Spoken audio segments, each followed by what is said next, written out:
Hello students, मैं doctor भावना ग्रोवर। हम बात कर रहे हैं एमएससी फाइनल के टॉपिक एनवायरमेंटल साइंस में भूमि प्रदूषण या सॉइल प्रदूषण के बारे में। लेक्चर के इस सीरीज़ में हम बात कर चुके हैं कि भूमि प्रदूषण किसे कहते हैं, इसके प्रमुख स्रोत कौन कौन से हैं। स्रोत की श्रेणी के अंदर हम कुछ चीज़ों के बारे में बात कर चुके हैं, जैसे कि औद्योगिक अपशिष्ट के कारण होने वाला प्रदूषण, कृषि अपशिष्ट के कारण होने वाला प्रदूषण, घरेलू अपशिष्ट के कारण होने वाला प्रदूषण, वनों की कटाई, नगरपालिका अपशिष्ट, आकस्मिक तेल फैलाव। इन सब चीज़ों के बारे में हम बात कर चुके हैं। अब हम बात करते हैं सॉइल प्रदूषण या फिर भूमि प्रदूषण के अन्य कारणों के बारे में। पहले बात करते हैं हम खनिज के बारे में। खनिजों का जो खनन है उसके लिए खानों का इस्तेमाल किया जाता है, यानी बड़ी बड़ी खानें होती हैं जिनमें से खनिज पदार्थों को खोद कर निकाला जाता है अयस्क के रूप में, और फिर उनका निष्कर्षण करके उसमें से प्योर जो धातु है या खनिज है उसको अलग किया जाता है। तो खनन की इस प्रक्रिया के अंतर्गत जो भूमि का एक बड़ा हिस्सा होता है उसमें खुदाई की जाती है, बड़े बड़े खड्डे बना दिए जाते हैं उसके अंदर, और कई तरह के खनिजों को खोद कर निकाला जाता है। तो इस प्रोसेस के अंदर जो जिस जगह पे खुदाई की जाती है वो जो भूमि है वो पूरी तरीके से ख़राब हो जाती है, यानी अब वो कृषि कार्य या एक किसी और तरह से उसको इस्तेमाल नहीं किया जा सकता। ना तो उसको कृषि कार्य के लिए इस्तेमाल किया जा सकता है, ना वो रहने के काम आ सकती है, ना वहाँ पे किसी तरीके की कोई फसल उगाई जा सकती है, ना कोई और निजी जो गतिविधियाँ हैं वो की जा सकती हैं। तो खनन के कारण भी जो गतिविधियाँ होती हैं, क्योंकि इसके अंदर खुदाई के लिए विस्फोटक पदार्थों का भी इस्तेमाल किया जाता है और बड़े बड़े खड्डे बना दिए जाते हैं, कई तरह के केमिकल्स का भी कई बार इस्तेमाल किया जाता है खनिजों को बनाने के या निकालने के लिए। विस्फोटक पदार्थ, बड़े बड़े विस्फोट किए जाते हैं, बारूद का इस्तेमाल किया जाता है, कई तरह की मशीनरी का इस्तेमाल किया जाता है। और इसके साथ साथ ही जैसे निष्कर्षण का जो प्रोसेस होता है, यानी खनिज को सफाई करके साफ़ करके उससे कोई भी खनिज को अलग, जो उपयोगी खनिज है उसको बाहर निकालना, उसके प्रोसेस के अंदर भी बहुत तरह के जो रासायनिक पदार्थ हैं, केमिकल्स हैं, उनका इस्तेमाल किया जाता है। तो इन दोनों ही तरह के प्रोसेस के अंदर जो है वो जो भूमि है, जिस एरिया के अंदर खुदाई की जाती है या फिर जहाँ पे धातु की सफाई की जाती है, निष्कर्षण किया जाता है, वहाँ पे बड़े पैमाने पर भूमि का प्रदूषण होता है और यह भूमि जो है वो कृषि कार्य के योग्य नहीं रहती। साथ ही साथ विभिन्न प्रकार के खनिजों के मिलने से और खनिजों के निष्कर्षण में उपयोग में लाए गए रसायनों के मिलने की वजह से भी जो भूमि है या मृदा है उसकी फिज़िकल, केमिकल और बायोलॉजिकल प्रॉपर्टीज़ जो हैं वो चेंज हो जाती हैं। खनन में उपयोग में ली गई भूमि के अंदर बड़े बड़े खड्डे बन जाते हैं, बड़े बड़े दरारें बन जाती हैं, ज़मीन जो है वो समतल न रहकर ऊबड़ खाबड़ हो जाती है। इस तरह की जो भूमि होती है वो मनुष्य के उपयोग के लायक नहीं रहती, क्योंकि कई बार तो बहुत बड़े बड़े एरिया के अंदर खड्डे किए जाते हैं, खोदा जाता है खनिज को निकालने के लिए। तो वो जो भूमि होती है ना तो वो रिहाइश के काम आती है, रेजिडेंशियल एरिया डेवलप हो सकता है, ना ही वो एग्रीकल्चर पर्पसेस के लिए उसको यूज़ की जा सकती है। साथ ही साथ सॉइल का, उस एरिया की सॉइल का फिज़िकल, केमिकल और बायोलॉजिकल कॉम्पोजिशन भी बुरी तरीके से बदल जाता है, और इसके कारण कई बार तो भूमि जो है वो काफ़ी मात्रा में विषैली भी हो जाती है। तो इस कारण से जो भूमि है उसमें तीव्र मात्रा में प्रदूषण होता है। नेक्स्ट इसमें आता है अम्ल वर्षा। अम्ल वर्षा या फिर एसिड रेन। एसिड रेन जो है वो एक तरीके से एयर पोल्यूशन से डायरेक्टली जुड़ी हुई है। विभिन्न कारखानों से निकलने वाले सल्फर डाइऑक्साइड गैस, वाहनों से निकलने वाली नाइट्रोजन के ऑक्साइड जो गैसेस होती हैं,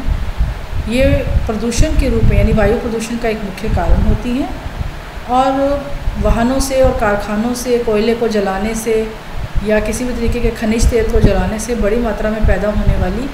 ये सल्फ़र डाइऑक्साइड और नाइट्रस ऑक्साइड जो है, नाइट्रोजन के जो ऑक्साइड होते हैं, ये वायुमंडल के अंदर उपस्थित जो जल वाष्प होती है उससे अभिक्रिया करके जो है वो एसिड यानी सल्फ्यूरिक एसिड और नाइट्रिक एसिड नाम के दो एसिड्स का निर्माण करती हैं, यानी एसिडिक फ्यूम बनते हैं। और वर्षा के जल के साथ यही जो एसिड होता है वो दोबारा से ज़मीन पर आता है। जिस भी ज़मीन पर ये एसिड की वर्षा होती है, जिस भी एरिया के अंदर, वो ज़मीन पूरी तरीके से बंजर हो जाती है, नष्ट हो जाती है, क्योंकि भारी मात्रा में एसिड या अम्ल की उपस्थिति के कारण जो भूमि के जो पोषक तत्व हैं वो भी ख़त्म हो जाते हैं और भूमि की जो एसिडिक परसेंटेज है जो वो बहुत ज़्यादा बढ़ जाती है और वो ऐसी भूमि जो है वो कृषि योग्य नहीं रहती। अम्ल वर्षा के कारण बड़े बड़े जंगल भी नष्ट होते हुए देखे गए हैं, क्योंकि जब अम्ल वर्षा के कारण तेज़ मात्रा में या फिर बहुत ज़्यादा मात्रा में अम्लीय जल जो है वो इन जंगलों पर, पेड़ पौधों पर, पेड़ों पर या किसी भी एरिया के अंदर पड़ता है तो वो तीव्र एसिड जो होता है वो नष्ट कर देता है उस पूरे एरिया की जो वनस्पति होती है उसको भी, और साथ ही साथ जो भूमि की जो उर्वरकता होती है वो पूरी तरीके से नष्ट हो जाती है। भूमि जो है वो पूर्ण तरह से बंजर हो जाती है। और साथ ही साथ ये जो अम्लीय जल होता है, इसका एसिड होता है, वो जल में उपस्थित जो भूमि के अंदर मिट्टी में उपस्थित जो न्यूट्रिशंस होते हैं उनको भी नष्ट कर देता है। साथ ही साथ जो उसका जैविक संगठन होता है, मृदा का जो जैविक संगठन होता है, उसके अंदर जो माइक्रो ऑर्गेनिजम्स प्रेजेंट होते हैं, कवक, फंजाई, बैक्टीरिया, जो कि भूमि के लिए लाभकारक भी होते हैं, अम्ल वर्षा के कारण वे भी नष्ट हो जाते हैं। भूमि के अंदर जो छोटे छोटे निमेटोड्स या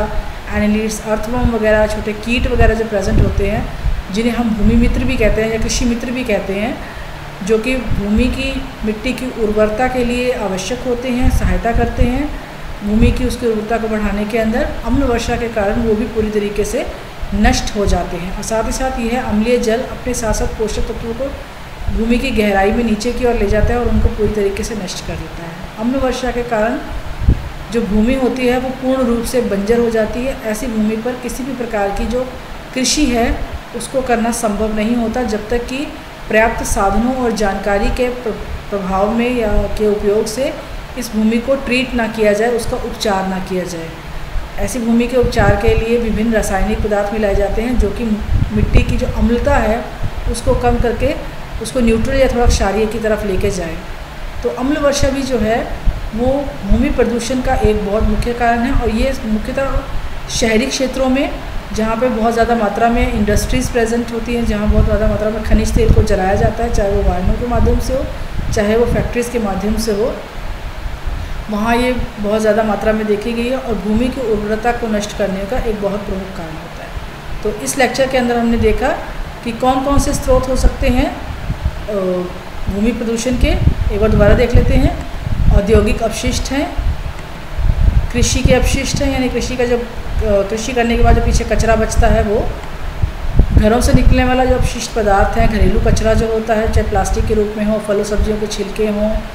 और अलग जो हम डेली रूटीन के अंदर हम अलग अलग तरह के रासायनिक पदार्थों का, डिटर्जेंट का, साबुन का, तेल का, अलग अलग क्रीम्स का, कीटनाशकों का, इन सब का इस्तेमाल करते हैं, वो आते हैं इस श्रेणी में। फिर वनों की कटाई है जिसके कारण जो है वो मिट्टी में नमी भी कम होती है और मिट्टी का क्षरण भी बहुत ज़्यादा मात्रा के अंदर होता है। फिर आता है नगर पालिका अपशिष्ट, खनिजों की खुदाई के कारण होने वाला भूमि प्रदूषण, तेल के फैलाव के कारण होने वाला आकस्मिक तेल फैलाव होता है, ऑयल रिफाइनरी इंडस्ट्रीज़ हैं या फिर जहाँ से जिस एरिया में तेल की खुदाई की जाती है उन एरिया के अंदर ऑयल के स्पिलेज से, अम्ल वर्षा के कारण होने वाला भूमि प्रदूषण। तो इस प्रकार इस लेक्चर में हमने देखा कि भूमि प्रदूषण के कौन कौन से स्रोत हो सकते हैं, कौन कौन से कारण हो सकते हैं। आगे के लेक्चर में हम देखेंगे कि विभिन्न स्रोतों से होने वाले जो भूमि प्रदूषण है उसका क्या प्रभाव पड़ता है, यानी भूमि प्रदूषण के क्या क्या प्रभाव होते हैं। और फिर हम देखेंगे आगे के लेक्चर में कि भूमि प्रदूषण होने से किस प्रकार से रोक सकते हैं, हम क्या क्या चीज़ें कर सकते हैं या क्या क्या उपाय अपना सकते हैं जिससे कि हम भूमि प्रदूषण